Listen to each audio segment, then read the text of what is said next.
Diolch yn fawr iawn. Can I place on record Plaid Cymru's gratitude to frontline workers in the health and care sector and elsewhere for their work at this challenging time. Can I also thank those who are working within their communities, setting up community groups and helping some of the most vulnerable people living among us. They should be supported in that work. Felly diolch yn fawr iawn i chi. Thank you all. First Minister, Plaid Cymru supports the strengthened guidelines which were announced yesterday. We'd called for firmer measures. We'll work with you at these unprecedented times. But it is, of course, important that we continue to scrutinise the Welsh Government's approach. In that spirit, can you give clear guidance, firstly on testing policy? Will you commit to follow the World Health Organization's guidance on the importance of testing more in order to break the chains of infection, which it refers to as the backbone of the response? And can you give concrete assurances to increase testing capacity with real urgency to ensure that key workers, in particular health and care workers, but also others offering vital public services, are able to avoid having to take time off work unnecessarily? Well, thank Rhina Biorath for that, and thank you to him and to Adam Price for their participation in discussions on this yesterday. As far as testing policy is concerned, the advice that I have to follow is the advice provided to me by the Chief Medical Officer of Wales and those representatives from Wales who sit on the Scientific Advisory Group. There are many different views. I understand that there are many serious scientists who have nuanced views on testing policy. I cannot pick and choose between different views that are there in the mix on this matter. I have to rely on those people who are employed to provide the Welsh Government with the most expert advice they are able to provide and who have a fine-grained understanding of the circumstances here in Wales. Their advice yesterday, it was the advice of other Chief Medical Officers as well, is that this is not the point in the progress of the disease where using considerable resources for mass testing is the most effective way of putting safeguards in place. Now, other people may disagree. I understand that. What I am saying is that I don't have a choice but to follow the advice of those people who we employ to advise us. If I move away from that, then the rock on which the advice that I provide to people in Wales and to the Health Service has been kicked away from under us, and I will not do that. Their advice is under development. Sage was talking about this matter again today. And if that advice changes in view of further evidence and further debate inside the expert community, then of course we will follow that changing advice. But as of yesterday, the advice was clear, and I will follow that advice in Wales. As far as key workers are concerned, I know that the member will be aware that we are making an announcement today about testing key clinical workers in order to facilitate their return as rapidly as possible to the workplace. We will identify those groups of clinical workers who are able to do that with immediately, and then there will be an increase in capacity so that we can bring more key workers within that testing regime.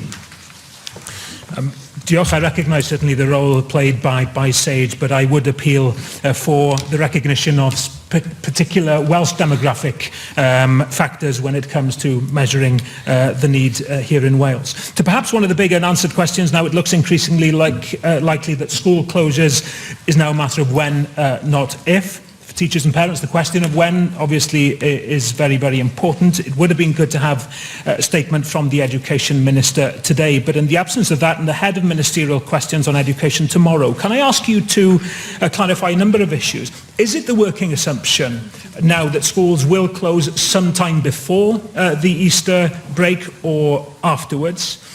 Can you give statutory guidance in order to assist those who may be in a position to voluntarily keep their children away from school now, or who may feel compelled to do so, that these are not recorded as absences? How will Welsh Government support pupils who will receive free school meals? And crucially, when schools close, what provision will be made in school settings or elsewhere to enable key workers to continue to work? Well, Llywydd, largely because of those final two considerations, the position of the four UK governments is that schools should remain open. And I'm not going to anticipate when that advice might change, because I don't think that is helpful to anybody. That advice remains under review at every meeting. The current position is clear. Schools are remaining open in Wales, partly to make sure that key workers who otherwise would have to be diverted into caring for their own children are available to be in clinical settings, partly because a sudden decision to close schools would leave those many pupils who depend upon a free school breakfast and a free school meal vulnerable if schools were to remain closed over an extended period of time.